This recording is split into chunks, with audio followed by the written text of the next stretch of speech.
Okay, students, after completing 7 weeks, today we have entered into the week 8 of this course guidance and counseling. And today we are taking the lecture number 1 and the title will be the projective techniques. We will try to understand the needs, types and importance of the projective techniques. What we are going to discuss in this lecture? First of all, we will try to understand the meaning of the projective techniques and characteristics of the projective techniques. Classification of the projective techniques. There are many examples of the projective techniques and we will discuss few of them, and later on we will try to look into the advantages of the projective techniques, more particularly in case of the guidance and counseling. Then there are limitations associated to the projective techniques.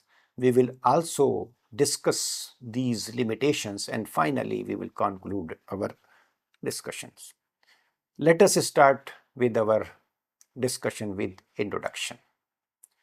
Projective techniques, as claimed by psychologists, assesses the total personality of an individual rather than fragments of the personality. Fragments of the personality. As just we have seen in previous lecture, aptitude is a particular capability of the individual and gives one aspect of the individual personality. But here, projective techniques basically evaluate the individual's personality in totality. Freud in 1939 argued that there are two types of behaviors, that is conscious, also called overt behavior, and unconscious, also called covert behaviors. Conscious behaviors and unconscious behaviors. There are so many unconscious behaviors. We are not having the knowledge of that. Anybody can understand only the conscious behaviors which are known to the individual. What is in unconscious part, it is not clear. So projective techniques are rooted in psychoanalytic school of psychology. This school, championed by Sigmund Freud, a very well-known psychologist, Carl Jung and Adler, they are the pillars of the psychology, emphasizes powerful inner forces as most important factor behind the observed behavior by these projective techniques. These forces are out of conscious awareness and include repressed desires. These are not related to the conscious part, but they are related to the unconscious part. These are the repressed desires. These are also known as unconscious. Unconscious. Nobody knows about that unconscious part. What I am thinking, what I have previous experiences, what kind of emotions are present in my mind, nobody knows about that. And it is very difficult to find out the inner part of the personality or the feelings or the emotions which are repressed for many years in the unconscious part of the individual, unconscious parts of the individual. There are three layers of the behavior: conscious, subconscious and unconscious. These techniques evoke responses from unconscious and help to know the hidden aspects of the individual personality. Understanding the unconscious is necessary to get clear picture of the personality of an individual. Until and unless we are aware about the conscious aspect, subconscious aspect and unconscious aspect, then all kinds of behavior of the individual personality cannot be assessed or evaluated. So we have to work on all the aspects. These are indirect tests of personality, means projective techniques are the indirect test of personality in contrast to the inventories, because inventories are where questions are designed related to certain aspects of the individual behavior, and students are not in a position to express their hidden desires related to that. So they are different from that because it is an indirect process. In inventories, we are directly asking the questions, but here we are indirectly trying to get the inner feelings, inner desires, or inner repressed desires of the individual. That is the by using the projective techniques. These make the ambiguous or unstructured stimuli to get subject perception on it. Any stimuli which is not in an organized form, which can be interpreted by the different person in a different manner, that is called the ambiguous or unstructured stimuli, means are test items or test questions incorporated in that. Freud said that 90% personality of the individual is hidden personality, which is related to the unconscious part.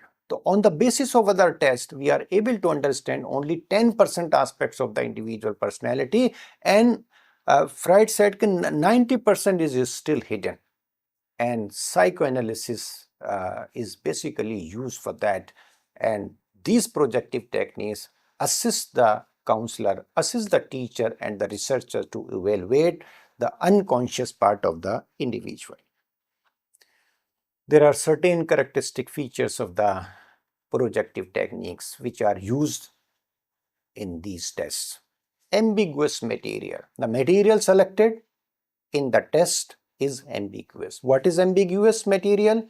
Ambiguous material means that every subject can interpret the test stimuli in his own way. If any item is given or any activity is given me to involve, then I am interpreting that in my own way, others are interpreting in their own way. That is ambiguity. It is assumed that because of stimuli are ambiguous, subjects will project their own needs, feelings, and conflicts into the test situation.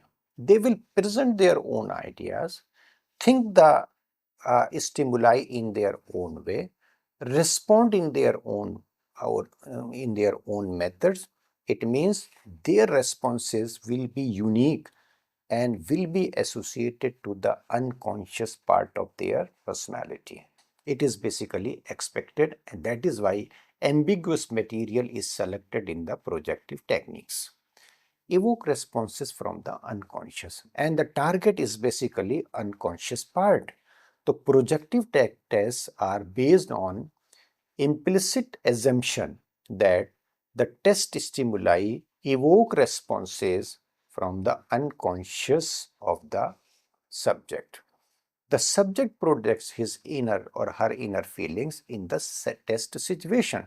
So, if we are designing the test in such a manner that the person is able to evoke responses from the unconscious part, the items are designed in such a manner. Multidimensionality of responses. The dimensions in which the subject can respond are various, that can be related to the physical, intellectual aspect, social aspect, and emotional aspect. I am giving my own responses on the projective technique. I can think any item in relation to the physical aspect. I can take an intellectual look to that, and I can think in social aspect, and I can use my emotional responses related to that. So this is multi-dimensionality of responses. There is more freedom to respond against the unstructured stimuli of the test. Students are free, feel free, because there is no right and wrong responses in that. You have to project your inner feelings or by using your responses. It is expected that whatever you are thinking based on your conscious, subconscious, or more particularly related to the unconscious part. it is possible for the subject to make a great variety of responses to the task. He or she is free to make as much as responses he or she can make related to that. Characteristics of projective techniques. Freedom to respond. The projective tests provide full freedom to subject to respond to the test stimuli. He is not restricted as regard the nature of the responses. The responses can go to the physical, emotional, intellectual and other aspects. Perhaps the essence of the projective test or technique is that the end product consists something produced by the subject. Because some concept is going on in his or her mind and he or she is giving the responses related to that. Things will be more clear when I will give you the example. And the fifth characteristic features of the projective technique is holistic approach. It means that projective tests attempt to study the totality of the behavior. They do not explore the molecular behavior of the individual. They emphasize molar approach to understanding the personality. Collective approach. All aspects of his personality must be reflected in the responses, and we are trying to evaluate the total personality, because if the Freud says that 90% part of the personality is hidden or related to the unconscious part, not known to the others. So we are basically having a wrong picture of the human beings in our school situations, in counseling sessions, if we are not using the projective techniques for evaluating their unconscious part or repress or hidden feelings of that. That is very important to understand. So this approach basically views the personality of the individual in totality. The ultimate objective is basically the conclusion, and that is the molar approach. Answers are not right and wrong. Whatever questions we are framing for that, including in the test, the answers neither can be grouped as wrong or right as it is done in many other inventories and the test. In projective test, the responses of the subjects are not scored or evaluated as right or wrong. They are evaluated qualitatively. The quantitative evaluation is not associated to the projective technique. Rather, we rely on the qualitative analysis of the individual. Another characteristic features of the test is the response of the test is disguised.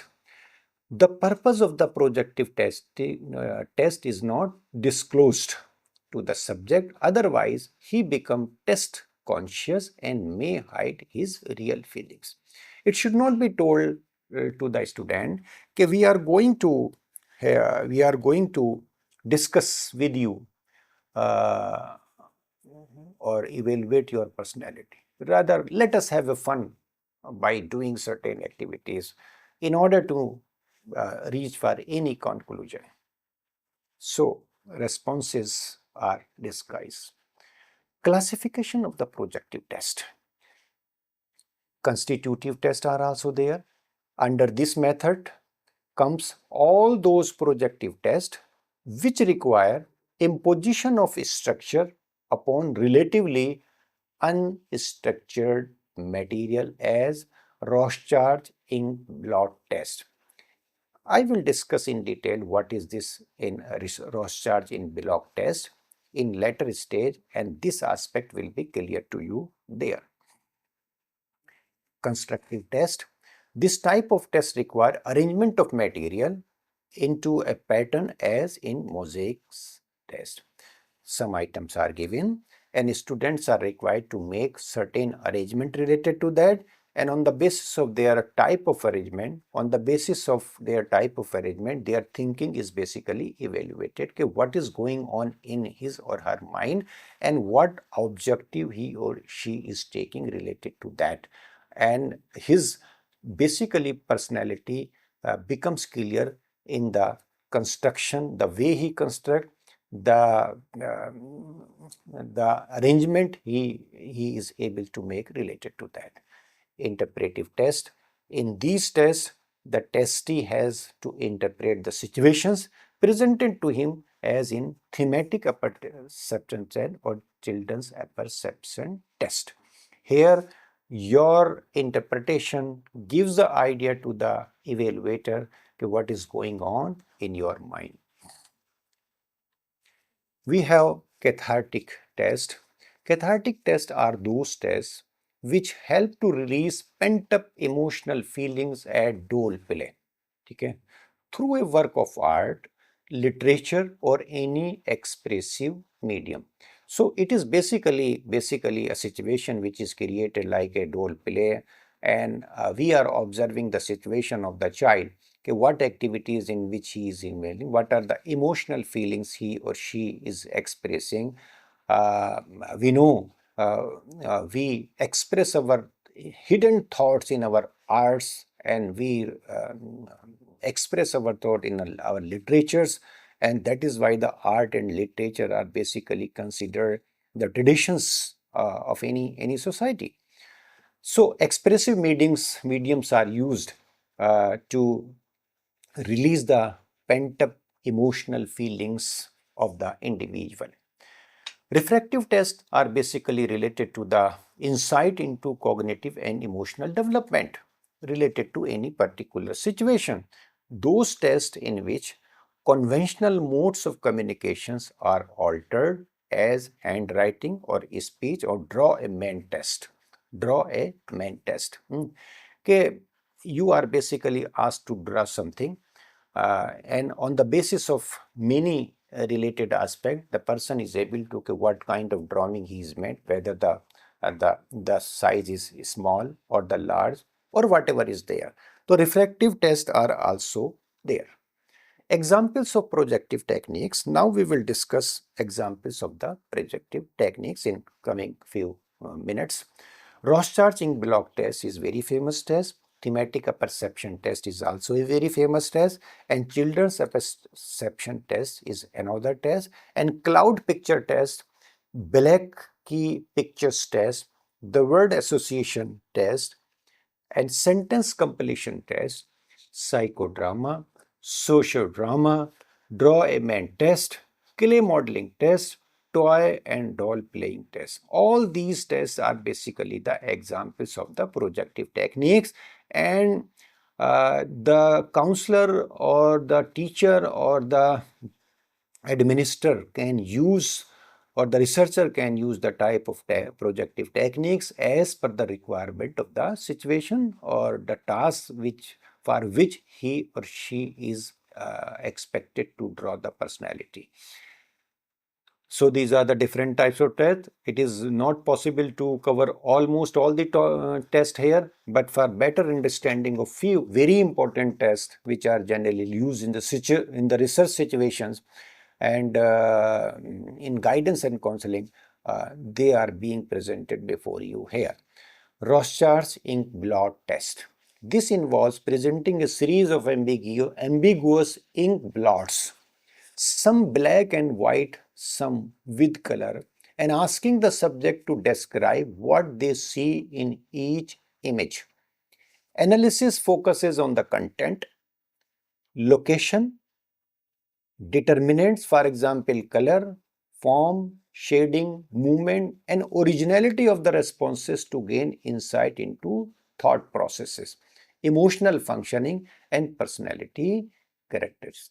Ink blot test, and blot of ink is kept on a white paper piece, and it is wrapped in such a manner, and now it is open and it is given to the individual. Different types of the ink blots are created by using the different colors of the pens, and it gives a picture to the student. Now the person to whom explaining it, or the child or the student, whosoever it may be, they are explaining or considering the image in their own way. Someone will consider this as a star, someone will consider it as a mountain, or a ghost or any other social situation. So on the basis of that, on the basis of emotional responses, on the basis of unconscious part, the person is able to have an idea related to that picture, either in physical form or related to his emotions or related to the intellectual aspect or related to the social aspect, and based on that the person is giving the responses related to that. These responses are evaluated, and finally we are in a position to understand the unconscious behavior of the students, and the personality type is decided later stages. Thematic perception test is another test. Here individuals are shown a series of ambiguous pictures depicting various social situations.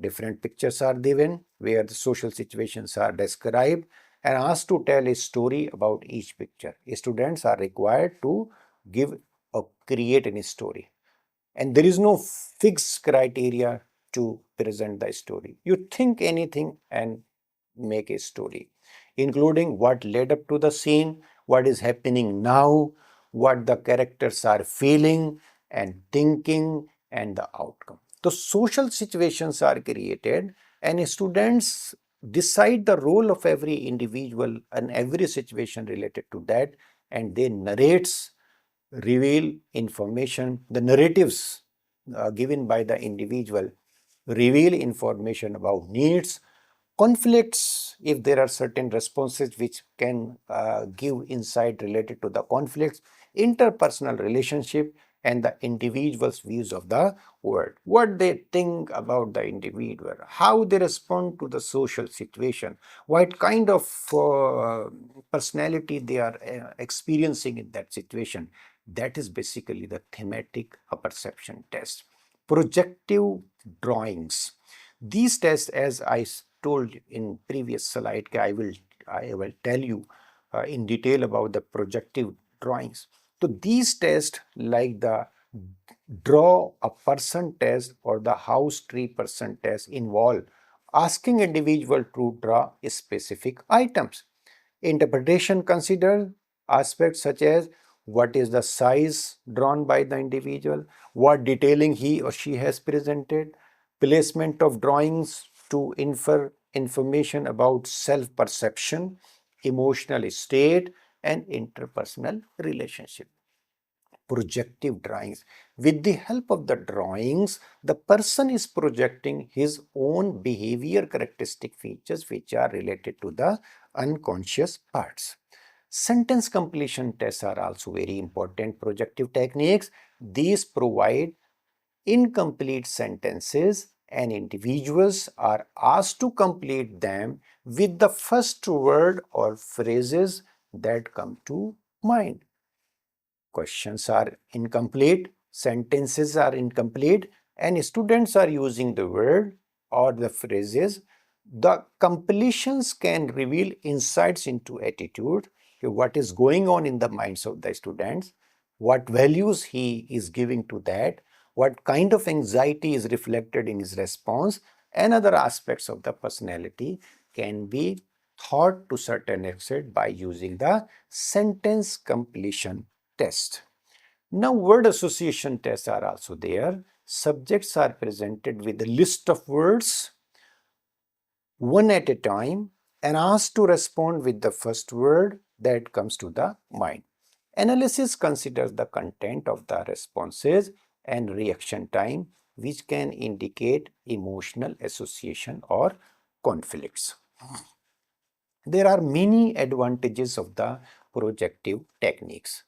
These projective techniques allow for free expression of thoughts and feelings that than structured tests. There is a difference between other tests and the projective techniques. Projective techniques are unstructured, and students feel happy in giving the ideas, and this freedom or feeling of not right and wrong responses basically allows the individual to evoke responses from the unconscious part and project their personality to the person who is conducting the projective techniques. They can access unconscious subconscious or unconscious aspects of the mind, which are not relatively taken by any other techniques, because total personality is basically related to the conscious, subconscious and unconscious aspects of the mind or the personality. These projective techniques may help explore personal or sensitive topics that might be difficult to address directly. Many useful information related to the hidden aspects of the personality become clear by using the projective techniques, which become instrumental in giving the advice and advice to select certain courses and to provide guidance and counseling in resolving their anxiety, stress and frustration and many other aspects. There are certain other advantages of these projective techniques. They can provide rich qualitative data and insights into how individuals perceive and interpret situation. So qualitative data is basically collected because projective techniques cannot be evaluated in a quantitative term. So qualitative aspects are very important. They can identify deeper causes of the problems, cause of the problem. If hidden aspects is not clear, then how can we understand the problem faced by the student until unless he or she is projecting his true personality or hiding something by using these structured tests. The subject cannot give fake responses.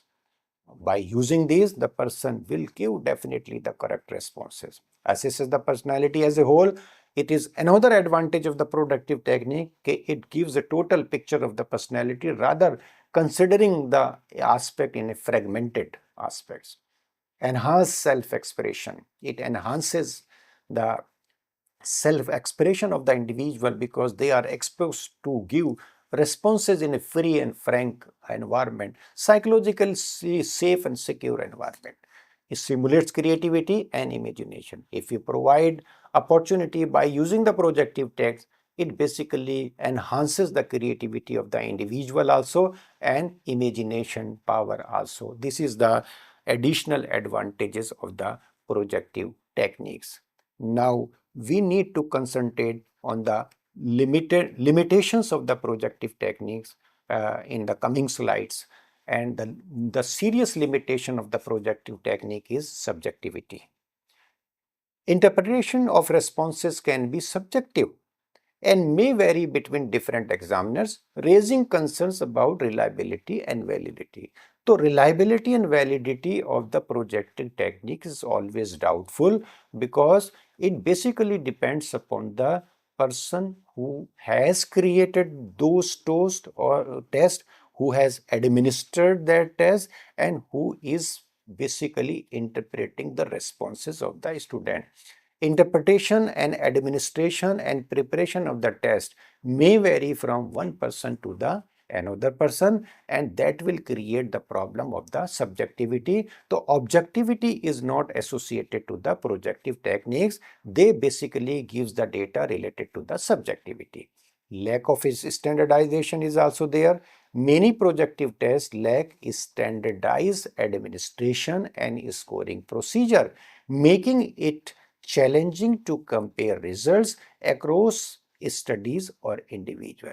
If we are dealing with the qualitative aspects, then the qualitative aspects of the behavior, there is a possibility that some people will interpret material in their own manner, and it will be very difficult to set any standard for the scoring and other kinds of the purposes.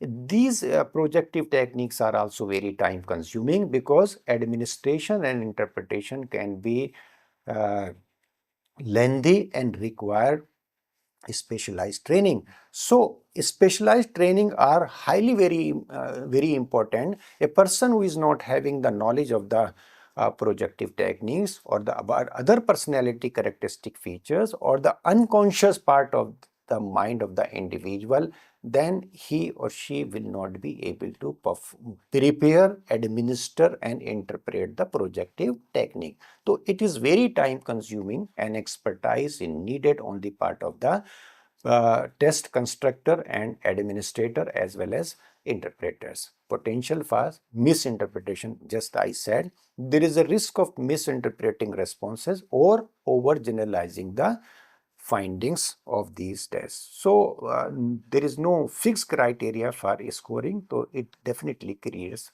difficulties in that. Controversy regarding validity. The scientific community has debated the validity and reliability of many projective techniques. As I said, okay, no, there is no criteria to maintain the reliability and validity of the projective technique, because these techniques are based on the individual approach, and where different individuals are involved, then there is a possibility of using the subjectivity. Another aspect is that no objective data, only subjective interpretation is used in the projective technique. High degree of expertise is needed for reliable interpretation. The person must have the thorough knowledge of the theories, or the knowledge theories of the learning, cognition and behavior and motivation, and all parts, conscious, unconscious and subconscious parts of the mind. They will be in a position to do some justice in implementation of the projective techniques. They cannot be administered on groups, only individually they can be administered in a far better results. Difficult to administer on small children because they are not in a position to give the responses. So as far as the design of the test is concerned, it is also a problem, and administration is another issue which has to be taken by the expert. Sample size is another difficulty, interpretation is another area, standardization is another area, and reliability and validity is another area.